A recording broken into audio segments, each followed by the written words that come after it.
नमस्कार साथियों, कैसे हैं आप सभी। उम्मीद करता हूँ सभी बहुत अच्छे होंगे। कुछ बच्चे पढ़ाई में व्यस्त होंगे, कुछ अपने काम में व्यस्त होंगे। फिर भी आप लोग थोड़ा सा टाइम निकाल के अगर ये कुछ छोटी सी एक वीडियो है, इसको आप देखते हैं तो उम्मीद करता हूँ कि आपको कुछ ना कुछ अपने अंदर बदलाव महसूस होगा।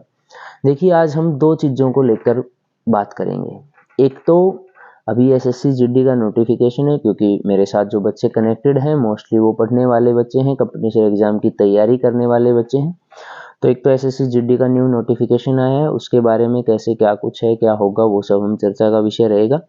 दूसरा बेटा ये है कि कुछ बच्चे मैं ऐसे जानता हूँ जो काफ़ी लंबे समय से तैयारी कर रहे हैं या पहले तैयारी कर रहे थे, बीच में एक गैप हो गया, उसके कारण उन्होंने अपनी तैयारी छोड़ दी, या पहले तैयारी की किसी एग्ज़ाम में रह गए। अब वो बड़ा इस चीज़ को लेकर चिंतित है कि पता नहीं मैं आगे तैयारी करूँगा, मेरा सिलेक्शन होगा या नहीं होगा।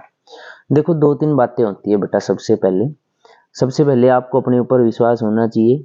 कोई भी चीज़ मुश्किल नहीं है। हालांकि मेरा पर्सनली ओपिनियन है, कुछ इनको इस चीज बात को नकारते भी हैं। मुझे मानना है कि बच्चे को जब तक ये समझ में नहीं आएगा कि वो किस चीज़ के कैपेबल है, मैं इसमें देखो किसी की मेहनत को नहीं कह रहा कि आप मेहनत करोगे, आपने बहुत सुना होगा कि आप बहुत मेहनत करो आपको सफलता ज़रूर मिलेगी। मैं भी इसी चीज़ को मानता हूँ, लेकिन फिर भी बच्चों को पहले पता होना चाहिए, क्योंकि हर बच्चे का एक अलग फील्ड है, वो उस फील्ड में काफ़ी तेज है, तो मेरे हिसाब से उसके अकॉर्डिंग उसको चूज करना चाहिए। फिर भी जो बच्चे थोड़ा सा डिमोटिवेट हो गए हैं, उनके लिए पहले तो मैं एक छोटी सी स्टोरी बताता हूँ आपको। बड़ी इंटरेस्टिंग सी स्टोरी है, सुनिएगा बेटा। एक बार एक कॉलेज होता है, उसमें एक प्रोफेसर है, बहुत अच्छा पढ़ाता है। तो उसकी क्लास में जितने भी बच्चे होते हैं सारे बड़े अच्छे से पढ़ते हैं, बड़े ध्यान से सुनते हैं, प्रोफेसर के क्वेश्चनों का आंसर देते हैं, और पूरी क्लास अच्छे से एक अच्छे माहौल के साथ पढ़ती है। लेकिन उनमें से एक बच्चा ऐसा होता है जो बिल्कुल गुमसुम बैठा रहता है, किसी क्वेश्चन का आंसर नहीं दे रहा। तो प्रोफेसर को लगता है यार ये तो बड़ा चिंता का विषय है कि इतने सारे बच्चे बैठे हैं, सब आंसर दे रहे हैं, सबको अच्छे से समझ में आ रहा है, इसको नहीं आ रहा। तो टीचर उसको पूछता है, प्रोफेसर पूछता है, भाई बताओ आप ऐसा क्यों है कि आप क्लास में बिल्कुल अलग बैठे हो। तो बताता है कि सर कुछ समय पहले मेरे साथ ऐसे ऐसे एक घटना हो गई थी, और उस चीज़ को लेकर मैं इतना चिंतित हूँ कि मैं आगे क्या करूँ, मेरे कुछ समझ में नहीं आ रहा है, या मैं पढ़ूँ या ना पढ़ूँ, मुझे किसी भी चीज़ में रुचि नहीं मिल रही है। तो प्रोफेसर उसको कहता है ठीक है बेटा। तो एक दो दिन बाद प्रोफेसर उसको अपने घर बुलाता है और कहता है कि बेटा बैठो, मैं आपके लिए शिकंजी बना के लाता हूँ। तो प्रोफेसर अंदर किचन में जाता है और एक शिकंजी बना के लेके आता है, और इस शिकंजी में खुद एक्स्ट्रा नमक डाल देता है। जैसे ही सामने आता है तो शिकंजी बच्चे को मिलती है, वो पीता है। तो वो एक घूंट में ही पता करता है कि सर इसमें तो नमक बहुत ज़्यादा है। तो टीचर उसको बोलता है ठीक है, नमक ज़्यादा है तो एक काम करते हैं, शिकंजी को फेंक देते हैं और मैं आपके लिए दूसरी शिकंजी प्रिपेयर करता हूँ। बच्चा कहता है नहीं सर, इसमें फेंकने की क्या चीज़ है, नमक ही तो ज़्यादा है। बोल नहीं नहीं, नमक ज़्यादा है तो मैं फेंक देता हूँ, दूसरी शिकंजी लेके आएंगे, फिर दोबारा रेडी करते हैं, फिर पियेंगे। बोले नहीं सर, अगर इसमें नमक ज़्यादा है तो इसमें आप थोड़ी एक्स्ट्रा शुगर ऐड कर दो, थोड़ी चीनी मिला दो तो बैलेंस बन जाएगा। तो प्रोफेसर कहता है कि यही बात बेटा मैं आपको समझाना चाहता हूँ। आपको लगता है कि कोई एक घटना ऐसी हुई, कोई एक एग्जाम ऐसा गया जिसके कारण आपको लगता है कि पता नहीं आगे ज़िंदगी में क्या होगा, मैं कोई एग्ज़ाम क्लियर कर पाऊंगा या नहीं कर पाऊंगा। ये समय सबके जीवन में एक बार ज़रूर आता है। लेकिन अगर इसी में जैसे हमने नमक का एंटी था शुगर, वो डाला और उसके बाद बैलेंस बन गया, तो आप भी वही शुगर के रूप में आप अपने जीवन में मेहनत डालिए, अच्छी एफर्ट लगाइए और एक पॉजिटिव सोच रखिए। तो आप जिस तरीके से नमक में शुगर ऐड करके शिकंजी को बैलेंस किया गया था, आप अपने जीवन को बैलेंस कर सकते हो।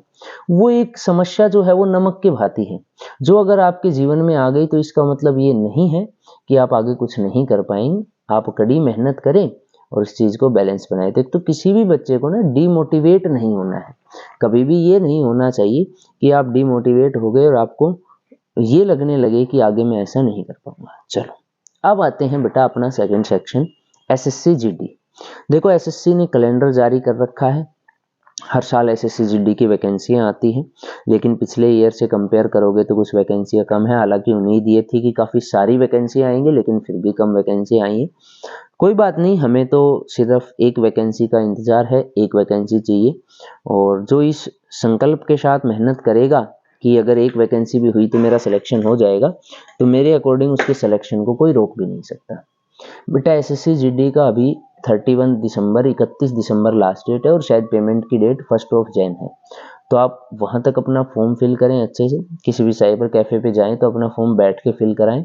उसमें कभी ऐसा ना हो कि आप कोई गलती कर दो या किसी चीज़ में गलती कर दे और बाद में आप उसके लिए परेशान हो, क्योंकि छोटी छोटी चीज़ें ऐसी होती है जो आपको बाद तक परेशान करती है। दूसरी चीज़ क्या है बेटा, फरवरी में एग्ज़ाम है, मिड फरवरी के बाद एग्ज़ाम शुरू होंगे, ऑनलाइन एग्ज़ाम होंगे, मार्च तक चलेंगे। एग्ज़ाम पैटर्न क्या है, पहले वैसे तो अगर सिलेक्शन प्रोसीजर देखें तो पहले रिटन टेस्ट है, फिजिकल है, मेडिकल है, ये सारा प्रोसेस है, आपको पता होगा। अपन बात करते हैं एग्ज़ाम या रिटन टेस्ट, जो फर्स्ट फेज है। सबसे पहला स्टेप है एग्ज़ाम। एग्ज़ाम में बेटा टोटल 80 क्वेश्चन आएंगे, 4 सेक्शन डिवाइड होंगे, 20 मैथ्स, रीजनिंग, जीके, कॉमन 60 हो गया। और जो 20 का हिंदी और इंग्लिश है वो बेटा ऑप्शनल है, आप हिंदी भी सेलेक्ट कर सकते हैं, इंग्लिश भी सेलेक्ट कर सकते हैं। मेन अगर आप स्ट्रेटेजी की बात करो, रणनीति की बात करो कि अपनी क्या रणनीति रहे, तो बेटा इसके लिए मैं पहले आप लोगों को स्पष्ट कर दूं कि मैं ऐसा कोई मेरा मोटिव नहीं है कि मैं आपको ये कहूँगा कि आप रेवाड़ी कैंपस में आओगे तो ही आपकी तैयारी बहुत अच्छी होगी, ऐसा नहीं है। मैं आपको 2-3 चीज़ें बताने के लिए आया हूँ। अगर आप लाइब्रेरी में पढ़ते हैं, आप सेल्फ स्टडी करते हैं, आप किसी ऑफलाइन कोचिंग में पढ़ते हैं, आपने कहीं ऑनलाइन कोर्स ले रखा है, तो देखो इस चीज़ को ऑनलाइन वाले नेगेटिव ना ले। मेरा ये मानना है कि बच्चा अगर ऑफलाइन कहीं भी पढ़ता है तो वो बेटर है। मुझे लगता है कि बच्चा अगर ऑफलाइन तैयारी कर रहा है, मतलब बुक्स जो ट्रेडिशनल मेथड है ना, आप बुक से प्रैक्टिस करेंगे, आप बुक्स से क्वेश्चन लगाएंगे, आप अच्छी तैयारी बुक से करेंगे, तो मुझे लगता है एक तो वो टाइम सेविंग काफ़ी अच्छी हो जाती है। कम टाइम में आप ज़्यादा कंटेंट पढ़ पाते हो। हाँ, आप मॉक लगाइए, आप ऑनलाइन मॉक लगाइए, एग्जाम आपको ऑनलाइन देना है, वो लास्ट में जब आपका सब कुछ प्रिपेयर हो जाए उसके बाद लगाइए। सबसे पहले मैथ्स की बात करते हैं बेटा, इसमें 20 क्वेश्चन मैथ्स के आएंगे, 40 नंबर का होगा। नेगेटिव मार्किंग 0.50 मार्क्स की है, मतलब कुल मिला के 1/4 नेगेटिव है। तो 20 में से आप कोशिश किए आउट ऑफ 20 स्कोर किया जाए, तो इसमें कोई बड़ी चीज़ नहीं है, बिल्कुल सिंपल मैथ्स आता है। रीजनिंग आप किसी भी एग्जाम की देखते हो, मेरे हिसाब से किसी भी बच्चे का जो स्कोरिंग सब्जेक्ट है वो रीजनिंग है, काफ़ी अच्छा स्कोर कर लेता है। और एक बार अच्छी सी तैयारी, फिर भी मेरा मानना है कि आप सारे टॉपिक एक बार रिवाइज करें, सबके 20-20, 30-30, 50-50 क्वेश्चन लगा के देखें, और फिर उसके बाद रीजनिंग के मॉक पे आए। ऐसा नहीं है कि आप डायरेक्ट मॉक लगाने लगे, फिर पता लगेगी कैलेंडर का ये मुझे नहीं पता या ये पैटर्न मैंने नहीं पढ़ रखा, तो ऐसा नहीं होना चाहिए। पहले आपका पूरा प्रिपेयर होना चाहिए टॉपिक, फिर उस टॉपिक की प्रैक्टिस होनी चाहिए, फिर मॉक वाला चीज़ पे आएंगे।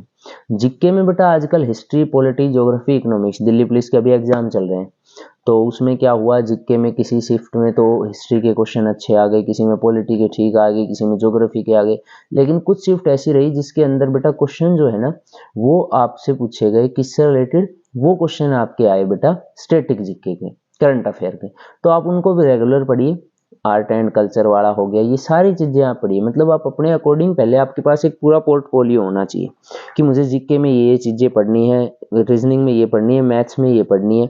उसके बाद आप ये जो 60 नंबर का पोर्शन है मैथ्स का, रीजनिंग का, जीके का, और अगर हिंदी इंग्लिश भी ऐड कर दे, तो मैं जीके को पहले साइड में करना चाहूँगा। Maths, reasoning, Hindi and English, ये ऐसे सब्जेक्ट हैं जिनमें आप 100% स्कोर कर सकते हैं। और बेटा ये भी कंफर्म है कि जो इन 3 सब्जेक्ट में पीछे रह गया, भाई मैथ्स में, रीजनिंग में और हिंदी इंग्लिश जो आपके पास ऑप्शनल है, उनमें अगर आप पीछे रह गए तो बेटा जीके वाला सेक्शन आपको कभी भी, ये समझ लो, अचानक से ऐसा कुछ पूछेगा कि आप कंफ्यूज हो जाओगे, पता नहीं मैंने पढ़ा हिस्ट्री आया ज्योग्राफी, पढ़ा ज्योग्राफी आया पॉलिटी, साइंस पढ़ा एक भी क्वेश्चन नहीं आए, साइंस नहीं पढ़ी 4 क्वेश्चन साइंस के आगे, 6 क्वेश्चन साइंस के आगे, साइंस में भी सर फिजिक्स पढ़ूं, केमिस्ट्री पढ़ूं, बायो पढ़ूं, तो बहुत सारा कंफ्यूजन है। आप पहले 60 मार्क्स का जो अपना पूरा पैटर्न है उस पर पकड़ बनाइए, साथ में आप जीके पढ़ते चलिए, क्योंकि एडिशनल नंबर आपको वही दिलाएंगे। तो आप एग्जाम की बहुत अच्छी सी तैयारी करें। पहले पूरे बेटा एक एक सब्जेक्ट अच्छे से पढ़े, हर एक टॉपिक के क्वेश्चन बहुत अच्छे करें। उसके बाद बेटा आप उनके मॉक लगाएं, उनकी बहुत अच्छी प्रैक्टिस करें और हिम्मत ना हारे बेटा, कभी भी नेगेटिव नहीं सोचते। अपने ऊपर विश्वास होना चाहिए, जहाँ से आप पढ़ रहे हो उस टीचर पे विश्वास होना चाहिए, बुक्स पे विश्वास होना चाहिए। सारी चीज़ें आप बहुत अच्छे से, मतलब एक बार मन करके बेटा 4-6 महीने पढ़ के तो देखो, या तो पढ़ने में आनंद आने लगेगा, और जिस दिन पढ़ने में आपको आनंद आने लगा, जिस दिन आपको ये लगने लगा कि हाँ सर मैं जो पढ़ाई कर रहा हूँ ना ये बेकार नहीं है, मैं एक्चुअल में पढ़ने में मुझे मज़े आ रहे हैं, या पढ़ने में मुझे ये मिल रहा है कि हाँ सर पढ़ाई मेरे लिए ठीक है, मतलब बोझ नहीं होना चाहिए आपके ऊपर, उस दिन आपका सिलेक्शन बेटा अपने आप तय हो जाएगा, है ना। तो एसएससी जीडी का जिस भी बच्चे ने फॉर्म नहीं भरा है वो अपना फॉर्म भरे, आराम से, कोई भी फॉर्म में गलती ना करें, रिटन टेस्ट की तैयारी करें बेटा। अगर आप ऑफलाइन कोचिंग आ सकते हो ऑफलाइन आइए, हम इसी पैटर्न पर हम भी अपने, सिंपल सी बात है कि हम यहाँ तैयारी करा रहे हैं। अगर मैं इतनी बात आपको बता रहा हूँ तो इन चीज़ों को अप्लाई भी करना पड़ेगा। कहना और बताना बहुत आसान चीज़ है बेटा। एक बच्चा बहुत दिन रात मेहनत करता है, 100 में से एग्जाम्पल मानते हैं 100 क्वेश्चन आए, 100 मार्क्स के आए, 75 क्वेश्चन ठीक किए। दूसरे बच्चे ने भी दिन रात मेहनत करी और वो एक ओएमआर में एक ऑप्शन गलती से उसने गलत भर दिया, उसके नंबर आए 74, कट ऑफ 75 पे थी बेटा। जिस बच्चे के 75 नंबर आए उसका सिलेक्शन हो गया, और जिस बच्चे के 74 नंबर आए उसका सिलेक्शन तो नहीं हुआ, वो तो ठीक है, अगली बार और मेहनत करेगा और क्या पता सिलेक्शन हो जाए। लेकिन जो उसको सुनने को मिलेगा, इस बात को बेटा मैं रेडी हूँ सुनने को कि सर मैं 1 नंबर से रह गया और ये रीज़न रहा, और शायद मैं इस बात को मान भी लूँ। आप अपने पेरेंट्स से कहोगे कि मैं 1 नंबर से रह गया तो वो कहेंगे कि पिछली बार भी आप 2 नंबर से रह गए थे, उससे पिछली बार आप आधे नंबर से रह गए थे। आप हर बार हमें बेवकूफ़ बनाते हो।